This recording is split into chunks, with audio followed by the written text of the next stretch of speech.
पाठ 5 सूक्ष्म जीव माइक्रो ऑर्गेनिज्म। पाठ परिचय चैप्टर इंट्रोडक्शन। प्रस्तुत पाठ में सूक्ष्म जीवों के बारे में चर्चा की गई है। इसे पढ़कर आप भी सूक्ष्म जीवों के बारे में अपना ज्ञान बढ़ाइए। रविवार की सुबह थी। दिव्या घर की सफाई कर रही थी। दिव्या ने मोहित के स्कूल बैग से टिफिन निकालते हुए कहा, मोहित, तेरे लंच बॉक्स से कितनी गंदी बदबू आ रही है। जरूर तूने खाना नहीं खाया होगा और अब वह खराब हो गया। सोनी ने मोहित की शिकायत करते हुए कहा, हाँ माँ, कल इसने खाना पूरा नहीं खाया था। माँ गुस्सा करती हुई बोली, मैं तुझे खाना खाने के लिए देती हूँ या बचाने के लिए? एक तो रोज सुबह उठकर खाना बनाओ और ये लाट साहब हैं कि खाना बचाकर ले आते हैं। अरे उनसे पूछो जिन्हें खाना नहीं मिलता। इसे मिल रहा है तो बर्बाद करता है। आशीष को सुबह सुबह घर में डांट फटकार जरा भी पसंद नहीं थी। उन्होंने दिव्या से पूछा, अरे भाई, सुबह सुबह बच्चों पर क्यों बिगड़ रही हो? मोहित काम ही ऐसे करता है, रोज रोज टिफिन नहीं खाता है। देखो ना कितना खाना बर्बाद करता है। दिव्या ने आशीष से कहा। लेकिन दिव्या, खाना खराब कहाँ हुआ? मोहित ने नहीं खाया तो इसे बैक्टीरिया यानी जीवाणु खा गए या खा रहे हैं। अरे जब कोई खा रहा है तो बर्बाद कहाँ हुआ?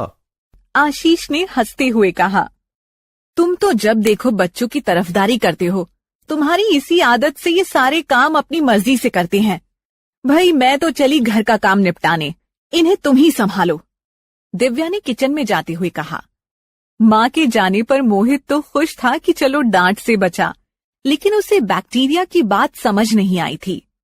वैसे तो सोनी को भी अपने पिता की बात समझ नहीं आई थी।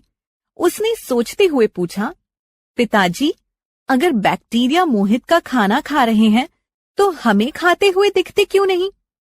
आशीष ने बच्चों को बैक्टीरिया के बारे में समझाते हुए कहा, सोनी, यह बैक्टीरिया या जीवाणु एक सूक्ष्म जीव है।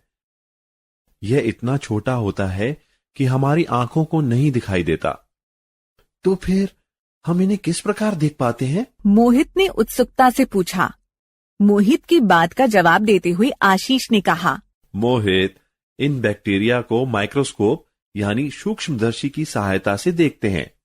सोनी ने आशीष को बीच में टोकते हुए कहा, माइक्रोस्कोप वही ना जिससे हमें छोटे जीव या वस्तु अपने वास्तविक आकार से बहुत बड़े दिखाई देते हैं?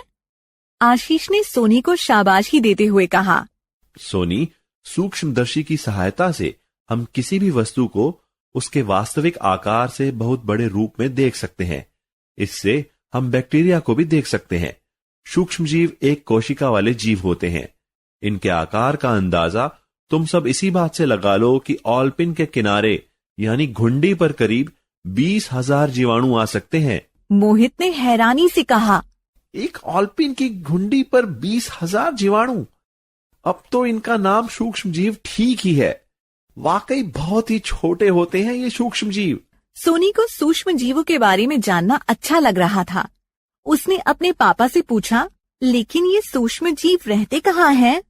सूक्ष्म जीवों के प्रति सोनी की उत्सुकता को समझते हुए आशीष ने कहा, सूक्ष्म जीव यहाँ वहाँ ऊपर नीचे, तुम्हारे ऊपर नीचे, हवा में, पानी में, जमीन पर, पत्थर पर, बर्फ पर, बाल पर, बैट पर, गेंद पर, यानी सब जगह मिलते हैं।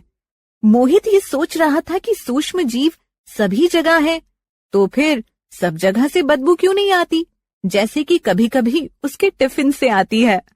आशीष ने उसे समझाया, सभी सूक्ष्म जीव एक से नहीं होते हैं।